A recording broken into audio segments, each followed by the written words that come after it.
آج پاکستان کا یوم آزادی ہے 14 اگست، اور 14 اگست 1947 کو پاکستان کی سرزمین یعنی بر صغیر کے اندر پاک و ہند کی جب ڈویژن ہوئی تو قائد اعظم محمد علی جناح کی شدید کوششوں کے بعد ہمیں یہ ملک ملا، اور الحمدللہ آج ہم اس ملک میں آزادی کے ساتھ اپنی زندگی گزار رہے ہیں، جی سکتے ہیں۔ ہمارے وہ مسلمان بھائی جو ہندوستان میں موجود ہیں ان پہ بڑی مشکلات ہیں، بڑی ریسٹرکشنز ہیں، بڑی پریشانیاں ان کے لیے، لیکن ہمارے اس ملک کے اندر جو دو قومی نظریہ قائد اعظم نے جس کی بات کی تھی، اس دو قومی نظریے کا احساس آج ہوتا ہے جب ہم پاکستان کے اندر آزادی سے اپنی زندگی گزارتے ہیں۔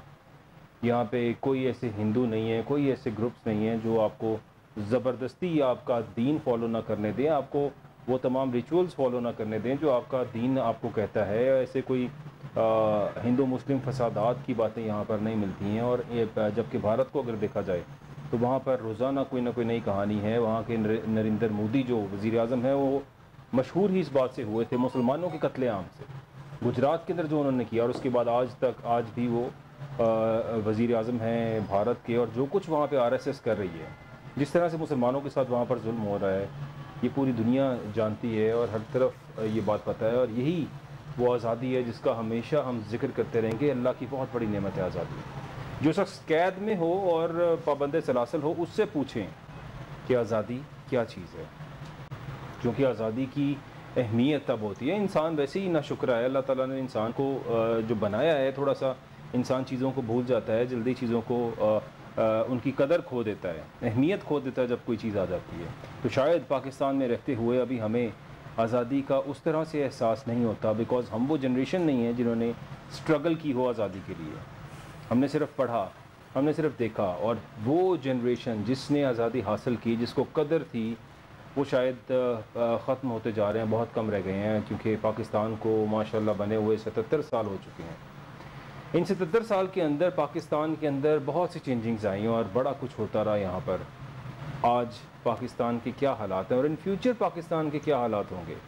یوم آزادی تو ہم سب جوش و خروش سے منا رہے ہیں، لیکن اس یوم آزادی کو اس جوش و خروش سے تب منایا جائے گا جب ملک پراپرلی پروگریس کرے گا اور یہاں پر غریبوں اور مسکین لوگوں کی پریشانیاں ختم ہوتی جائیں گی۔ آج ہم دیکھ رہے ہیں کہ بجلی کے بلوں کے بوجھ تلے پوری عوام دبی ہوئی ہے، چاہ کر بھی وہ خوشیاں نہیں منا پا رہے۔ ارشد ندیم نے جو گولڈ میڈل لے کے دیا پاکستان کو، بڑی ہائپ کریٹ ہوئی، اس لیے کہ شاید ایسا لگتا ہے کہ یہ نیشن، یہ قوم ڈیسپریٹ تھی کسی بھی خوشی کے لیے، اور اس اولمپکس کے گولڈ میڈل کو، جس میں ارشد ندیم نے 118 سالہ اولمپکس کی تاریخ کا ریکارڈ توڑا اور پاکستان کو 38 سال کے بعد ایک گولڈ میڈل دلوایا، یہ شاید پاکستانی قوم کے لیے اتنی بڑی نیوز بنی، اور ایسے لگتا تھا کہ پیپل آر ڈیسپریٹ کہ کوئی خوشخبری تو ملے، اور اس کو بڑا سیلیبریٹ کیا گیا، بڑا انجوائے کیا گیا۔ ارشد ندیم کو بڑے تحائف دیے گئے، اور تقریباً ہر ایک سرکاری گورنمنٹ، یعنی وہ کسی بھی صوبے کی گورنمنٹ ہو، فیڈرل گورنمنٹ ہو، ہر طرف سے نوازا گیا۔ لیکن از دس دا سولوشن؟ جس طرح سے اپنی ہائپ کے لیے، اپنی مارکیٹنگ کے لیے مریم نواز صاحبہ نے 10 کروڑ کا چیک دے دیا، اسپیشل گاڑی گفٹ کر دی عوام کے ٹیکس کے پیسوں سے۔ مریم نواز صاحبہ نے اپنی جیب سے ادا نہیں کیا، کسی بھی حکومتی عہدیدار نے اپنی جیب سے کچھ بھی ادا نہیں کیا، لیکن اس کو دینے میں اور اس کی تشہیر کرانے کے اندر عوام کے ٹیکس پیئر کا کروڑوں روپیہ ضائع کر دیا۔ ارشد ندیم ڈیزرو کرتا ہے جو اس کو مل رہا ہے، لیکن ارشد ندیم اس سے قبل بھی ڈیزرو کرتا تھا، اور بہت سے ہمارے وہ لوگ ایتھلیٹس جو اس ملک میں پرفارم کرنا چاہتے ہیں، لیکن وسائل نہ ہونے کی وجہ سے، گورنمنٹ کی سپورٹ نہ ہونے کی وجہ سے، وہ تمام تر لوگ اسی طرح ضائع ہو جاتے ہیں۔ ہمارا ٹیلنٹ ویسٹ ہو جاتا ہے اس ملک کے اندر۔ ہمارے اس ملک کے اندر اللہ نے اتنا پوٹینشیل رکھا ہے، اس ملک میں اللہ کا دیا کیا کچھ نہیں ہے۔ 5 موسم اس ملک میں اللہ نے دیے ہیں، دنیا کے بہت کم ایسے ممالک ہیں جہاں پہ 5 موسم ہو۔ 52 قسم کے پھل اللہ تعالیٰ نے اس ملک کے اندر ہمیں دیے ہیں، اور ایسے لذیذ پھل کے پوری دنیا میں آپ کو ایسے لذیذ پھل نہیں ملیں گے۔ 52 ٹائپس آف فروٹس پاکستان کے اندر ہوتے ہیں، منرل سے بھرا ہوا یہ ملک ہے، لیکن آج تک ہم ان منرلز کو ڈسکور ہی نہیں کر پا رہے، ان کو ایکسٹریکٹ ہی نہیں کر پا رہے، ان سے فائدہ حاصل نہیں کر پا رہے۔ پڑے پڑے یہاں چیزیں ضائع ہو رہی ہیں۔ ایگریکلچر کنٹری ہوتے ہوئے ہماری ایگریکلچر کا حال دیکھ لیں آپ، تو ایسے لگتا ہے جیسے ہم کوئی زرعی ملک نہیں ہیں۔ یہاں پہ ایڈوانس فارمنگ کا کانسیپٹ آج تک نہیں آ سکا۔ یہ سب وہ باتیں ہیں جن پہ تھوڑی سی ڈسکشن آج کریں گے اس 14 اگست کے شو کے اندر، چونکہ اصل آزادی، حقیقی آزادی کی بات جاننا چاہیں گے۔ کیا حقیقی طور پہ پاکستانی قوم آزاد ہے؟ کیونکہ کوئی قوم آزاد تب ہوتی ہے جب وہ معاشی طور پہ خوشحال ہوتی ہے، جب اس کے حالات، اس کی گروتھ، اس ملک کے اندر ہر چیز بڑا ایک اسموتھلی رن کر رہی ہو اور اکانومی گرو کر رہی ہو، اس ملک کی عوام گرو کر رہی ہو، تب وہ ملک خوشحال ہوتا ہے۔ آزاد ہو جانا ایک بہت بڑی نعمت ہے، آزادی حاصل کرنا، لیکن خوشحال ہونا بہت ضروری ہے، چونکہ اگر کسی ملک میں، آزاد ملک میں رہتے ہوئے بھی آپ خوشحال نہیں ہیں نا، تو شاید وہ بھی ایک آزادی کی فضا نہ محسوس کرنے کے برابر ہے۔ ایسا لگتا ہے کہ کوئی شخص جس پہ اللہ نہ کرے کوئی بھی ایسا شخص جو قرضوں تلے دبا ہے، یا جس طرح ہمارا ملک آج، ہم کتنا مطلب قرضوں کا اگر ہم لیول دیکھیں، یہاں پہ ہر آنے والی حکومت بڑے بآسانی قرضے لیتی ہے اور اس کے بعد چلی جاتی ہے، اور دے گا کون یہ قرضہ؟ یہ کبھی کسی نے نہیں سوچا۔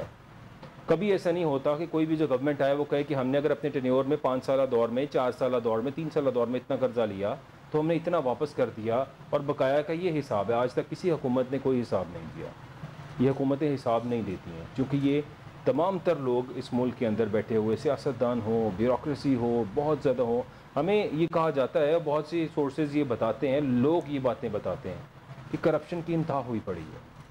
جس ڈپارٹمنٹ میں چلے جائیں، وہ چاہے بجلی کا ہو، گیس کا ہو، کوئی بھی سرکاری ادارہ ہو، وہاں پہ آپ جائیں تو بغیر پیسوں کے، بغیر رشوت کے کام نہیں ہوتا۔ ایسا لوگ بتاتے ہیں کہ پاکستان کے اندر، آزاد ملک کے اندر، یہاں پہ آزاد ہوتے ہوئے بھی آپ کو اگر کسی قسم کا کوئی سرکاری کام پڑ جائے تو بغیر پیسوں کے وہ کام نہیں ہوگا۔ تو کیا یہ آزادی ہے، یا یہ کرپٹ معاشرے کے اندر، ایک کرپٹ سوسائٹی کے اندر رہتے ہوئے یہ قوم ابھی بھی ان تمام چیزوں کے مشکلات میں گھری ہوئی ہے؟ کیونکہ ہم دیکھ رہے ہیں کہ اس قوم کے اوپر جتنا بھی بوجھ ڈالا جا رہا ہے، جتنا بھی بوجھ ڈالا جا رہا ہے، برداشت کیے جا رہے ہیں۔ کب تک برداشت کریں گے یہ؟ کب تک یہ چیزیں بیچیں گے گھروں کی؟ لوگ اپنے گھروں کی چیزیں بیچ کے بجلی کے بلز ادا کر رہے ہیں، سب کچھ دے رہے ہیں۔ اس یوم آزادی کے اوپر میں چاہتا تھا کہ پاکستان کے لیے تمام تر پازیٹیو باتیں کی جائیں، لیکن عوام کی تکلیف دیکھتے ہوئے میرا دل کرتا ہے کہ میں عوام کی بات کروں، ان لوگوں کی پریشانیوں کی بات کروں جس میں یہ لوگ گھرے ہیں۔ آج ہمارے وزیر اعظم شہباز شریف صاحب نے بھی یہ بات کی کہ ہم جلد تمام تر لوگوں کے لیے بجلی سستی کرنے والے ہیں۔ میاں صاحب کے نعرے، میاں صاحب کے دعوے ہمیشہ ایسے ہی رہے، بجلی اور کپڑے بیچ کر آٹا سستا کروں گا، نہ جانے کیا کیا کچھ کروں گا۔ شہباز شریف صاحب کے دعوے تو ساری دنیا کو یاد ہو چکے ہیں زبانی، لیکن ان کے برعکس کام کیا ہوتا ہے یہاں پہ؟ کیسے سستی کریں گے بجلی؟ ابھی تک کیا پرفارمنس ہے حکومت کی؟ کتنی بڑھا دی ہے، کتنی مہنگی کر دی ہے بجلی، چونکہ یہ جو 60-70 روپے تک یونٹ پہنچ چکا ہے، یہ عوام کے لیے وبال جان بن رہا ہے۔ یہ عوام بجلی کے بل دینے کے باوجود بھی جب میں نے سڑکوں پر دیکھا تو تھوڑی سی حیرت بھی ہوئی کہ اس قوم کے اندر اتنا جذبہ ہے اپنے ملک کے لیے کہ یہ سب سڑکوں پر نکلے ہوئے تھے، آزادی منا رہے تھے۔ کوئی کہتا ہے باجا نہ بجاؤ، کوئی کہتا ہے پودا لگاؤ، کوئی کہتا ہے تو کچھ کرو تو کچھ کرو۔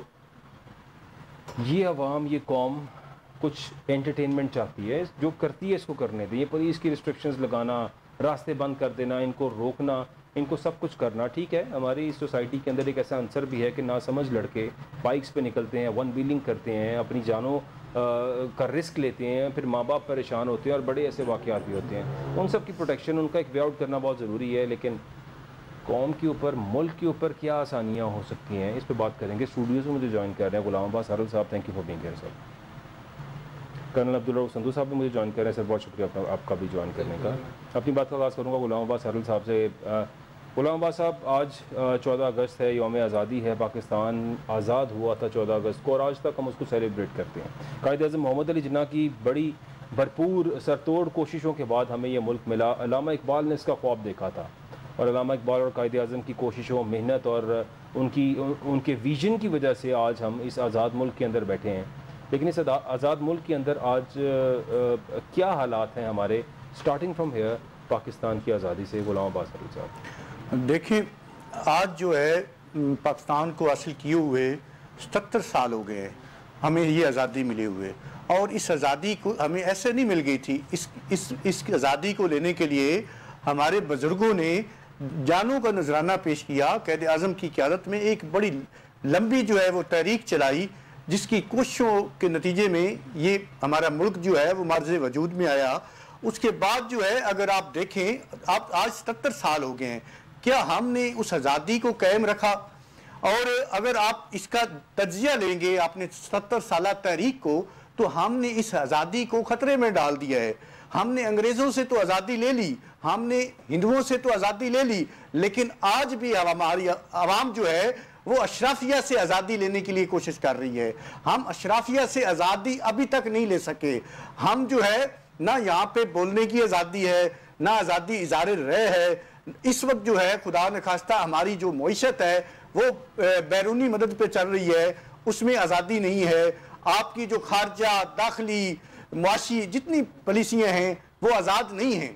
ایک ہمارے ساتھ جو بھی ریاستیں آزاد ہوئی تھیں ان کو آپ دیکھ لیں، چائنا ہے، سنگاپور ہے، اور بہت ساری ریاستیں ہیں جو آزاد ہوئیں، جرمنی ہے اور بہت ساری ہیں.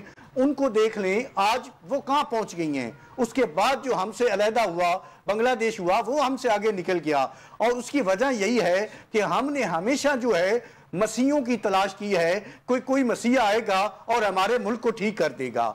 ہم جب تک اس ملک میں اداروں کو ٹھیک نہیں کریں گے، ادارے جو ہیں قانون کے مطابق کام نہیں کریں گے اور اداروں کو قانون کے تابع نہیں کریں گے، تب تک جو ہے یہ آزادی ہمیں نہیں مل سکتی. اس کے بعد جو ہے ہم نے ہمیشہ جو مسیحا کوئی آتا ہے، کبھی کوئی نعرہ لے کے آتا ہے، کبھی کوئی مسیحا بنا کر ہم لاتے ہیں. اور جتنے بھی آج تک یہ مسیحا آئے ہیں ہمیشہ ناکام اسی لیے رہے ہیں کیونکہ ہم نے اداروں کو جو ان کے من پسند مسیحا بنا کے آتے ہیں ان کے تابع چلاتے ہیں. اور ادارے جو ہیں وہ پوری طرح ناکام ہو گئے ہیں ڈیلیور کرنے میں. اگر ادارے جو ہیں اس ملک میں ڈیلیور کرتے تو آج ہم جو ہے حقیقی آزادی جو ہے اس کو انجوائے کر رہے ہوتے اور آج جو ہے ہماری عوام جو ہے خوشحال ہوتی. اس وقت جو ہے عوام بیچاری جو ہے آپ ان کا پرسان حال کوئی نہیں ہے. کیا آپ کو اس ملک کو، ایک آزاد ملک کو چھوڑ کے کسی اور ملک میں جانے کا کسی کو دل نہیں کرتا. اس ملک سے ہمارے بزرگوں کے نے جانیں دی ہوئی ہیں اس ملک کو حاصل کرنے کے لیے. لیکن آج کیوں اس ملک کے سارے نوجوان جو ہیں اس ملک کو چھوڑنے کے لیے تیار ہیں؟ اس کی وجہ یہی ہے کہ یہ جو اشرافیہ کلاس ہے جس نے اس عوام کو زندہ درگور کر دیا ہوا ہے، وہ اس ملک میں ان کے لیے کسی قسم کی کوئی آزادی نہیں ہے. نہ ان کے لیے فکری آزادی ہے، نہ ان کے لیے سیاسی آزادی ہے. آپ دیکھ لیں ہمارے ہاں کیا استحکام ہی نہیں ہے کسی قسم کا. نہ سیاسی استحکام دیکھ لیں، یہاں پہ لوگوں کو سیاست کرنے کا وہ بھی آزادی نہیں ہے، نہ لوگوں کو اظہار رائے کی آزادی ہے. تو پھر جو ہے ہمیں یہ سوچنا ہوگا، ہمیں جو ہے یہ آنکھیں بند کرنے سے مسائل حل نہیں ہوں گے، نہ لوگوں کو دبانے سے مسائل حل ہوں گے. جب تک آپ لوگوں کو سنیں گے نہیں، یہ جو جتنے بھی یہ ہمارے شہری ہیں جن کے اوپر ہم سیاسی مقدمات بناتے ہیں یا ان کو غدار قرار دیتے ہیں، کسی کو کافر، کسی کو کچھ، نہ ہمارے ہاں تو بدقسمتی ہے کہ مذہبی آزادی بھی نہیں ہے. حالانکہ قائد اعظم رحمۃ اللہ علیہ نے فرمایا تھا کہ ہمارے ہاں سارے اقلیتوں کو مذہبی آزادی ہوگی، وہ اپنی من پسند کے مذہب میں داخل ہوں گے اور اس کی آزادی کے ساتھ وہ اس کی پریچنگ کریں گے. تو یہاں بدقسمتی ہے کہ ہم جب تک ان ساری چیزوں کو سمجھیں گے نہیں، پھر اس کے بعد ایڈریس نہیں کریں گے، تو حقیقی آزادی جو ہے، جو اصل آزادی ہے جس سے ہم خوشحال ریاست بن سکیں گے، وہ ہمیں نہیں مل سکتی. حقیقی آزادی، ایک خوشحال ریاست بننے کی آزادی ابھی تک شاید نہیں مل پائی ہے ہمیں، اور کوشش کر رہے ہیں اس کو حاصل کرنے کی.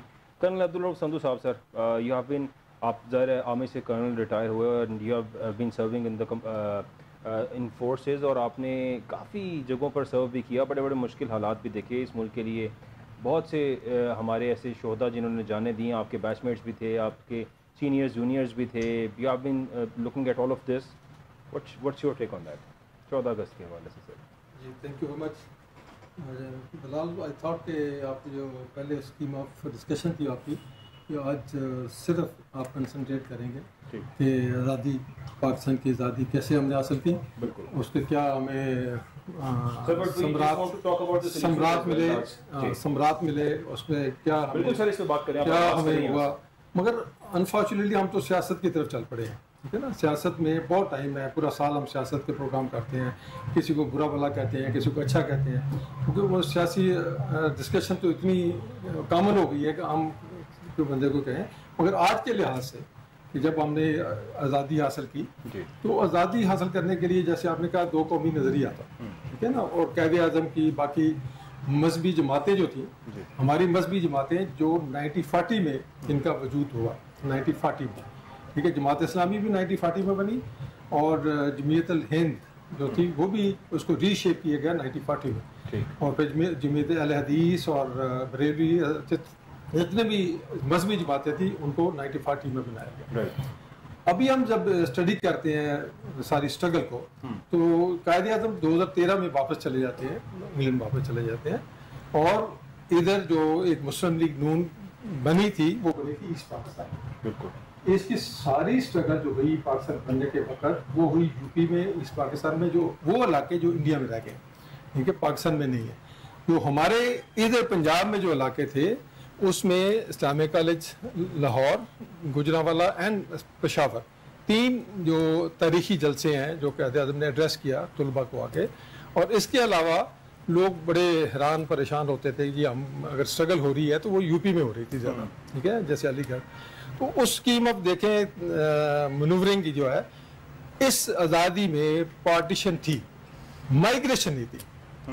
ہم جو یہ کلیم کرتے ہیں کہ ہمارے بزرگوں نے جانے دی، وہ ڈیفینیٹلی دی، وہ جانے اس طرح دی کہ جب مائگریشن ہو رہی تھی ادھر بلوے اس سائڈ پہ ہوئے، بلوے ہماری سائڈ پہ ہوئے، ہم نے سکھوں کو مارا، ہندوؤں کو مارا، انہوں نے مسلمانوں کو مارا، انہوں نے ٹرینیں جلائی، ہم نے بھی کم نہیں کیا۔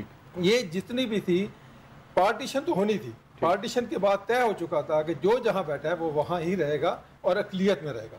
اگر اس طرح ہوتا تو ڈیفینیٹلی پاکستان میں جتنی یہ جانوں کا ضیاع ہوا، یہ جانے اس طرح ہم نے پارٹیشن میں مائگریشن میں جو ہوئی ہیں وہ فورس مائگریشن تھی، ٹھیک ہے۔ پھر جتنا میں کراچی میں بہت عرصہ رہا ہوں، کراچی والوں کو کلیم ہے کہ ہم بانیان پاکستان ہیں، ٹھیک ہے، جو مہاجر ہیں، جو مہاجر ہیں، ٹھیک ہے نا۔ آپ انہوں کو انالائز کریں، مہاجرین کو انالائز کریں تو ان کی زیادہ تعداد وہ سیٹلرز ہے، ٹھیک ہے۔ 1950 میں قائد لیاقت علی خان اور نہرو پیکٹ ہوتا ہے، معاہدہ ہوتا ہے، جس میں نارتھ ناظم آباد، لیاقت جو ہاؤسنگ سوسائٹی ہے جی، ان کو پہلے آباد کیا گیا اور پھر جا کے لیاقت علی خان نے ایک معاہدہ کیا جس میں شپ کے ذریعے موسٹلی جتنے بھی آئے ہمارے گجراتی بھائی اور بزنس مین آئے، میمن آئے، وہ بذریعہ شپ آئے، ٹھیک ہے۔ انہوں نے کوئی ایسی چیز نہیں دیکھی، کوئی ایفرٹ نہیں کی، انہوں نے وہ سیدھے آئے، there was lot of thing for them, اور بہت آرام سے سیٹل ہوئے۔ ان کو ناظم آباد، نارتھ ناظم آباد میں، ناظم آباد میں سیٹل کیا گیا، تو وہ علیحدہ کلیم کرتے ہیں۔ پنجاب کو دیکھیں، پنجاب میجارٹی میں 60% یا 62% جتنی بھی آبادی ہے وہ ہم تینوں صوبوں سے ہمیں سننا پڑتا ہے، ٹھیک ہے۔ وہ صوبے منارٹی میں ہیں، ان کو اس لیے ہم سنتے ہیں کہ پاکستان جو ہے قائم ہے، ٹھیک ہے۔ اس میں پنجاب کی بہت بڑی قربانی ہے، خاموش رہ گئے، ٹھیک ہے۔ پنجاب کو کم ملتا ہے، جو ملتا ہے آج کے حالات میں بھی دیکھیں، جو یہ بانیان پاکستان ہے ان کو جیسے الطاف حسین ملا، الطاف حسین نے، کیونکہ ادھر میں کافی ایسا ڈیوٹی کی ہے، الطاف حسین کی طرح کی سیاست آج کل عام ہے، ٹھیک ہے نا۔ جس طرح اس نے سیاست کی اور جس طریقے کے ساتھ میں نے اس جگہ دیکھا کراچی میں، 70 میں بھی دیکھا، 71 میں بھی دیکھا، اور اس کے بعد جو 95 والی سیاست دیکھا جا کے، اس وقت جو ایم کیو ایم تھی کراچی میں، کوئی بندہ ایم کیو ایم کے بغیر سیاست نہیں کر سکتا۔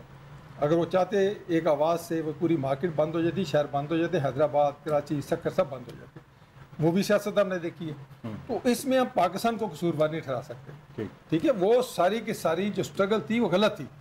انہوں نے جس کو بھی، آپ جس جماعت کو بھی باہر سے فنڈنگ ملے گی، جس جماعت کو بھی، ٹھیک ہے، پاکستان کے لحاظ سے پاکستان میں وہ کبھی بھی چین کی سیاست نہیں کریں گے، وہ انتشار کی سیاست ہوگی۔ آپ کو پیسہ مل رہا ہے، آپ کے ورکر خوش ہیں، باقی سب کچھ خوش ہیں، تو اگر آپ نے چاہتے ہیں پاکستان میں ایک بہتر طریقے سے ہم کریں، ہم بالکل ڈوبے ہوئے ہیں اس وقت۔ ہمارا اس وقت پاکستان کا حال جو ہے، جو ارشاد بھٹی کے میں ایک کالم پڑھ رہا تھا، دیکھ رہا تھا ویلاگ، اس نے کہا تھا کہ اس وقت اگر فوج اتنی مضبوط نہ ہوتی تو آپ کو پشاور جانے کے لیے ویزا لینا پڑتا آج کل کے حالات میں۔ یہ ارشاد بھٹی وہ آدمی ہے جو 24 گھنٹے اور آج کے وہ اس کے حالات میں کہہ رہا ہے، کیونکہ یہ فیض حمید کی گرفتاری کے بعد کا ایک ویلاگ تھا جو اس نے کہا کہ جی، کیونکہ ایک ڈیفیکلٹ ڈیسیجن لینا، اس کا مقصد تھا، ایک بہت مشکل ڈیسیجن لیا گیا۔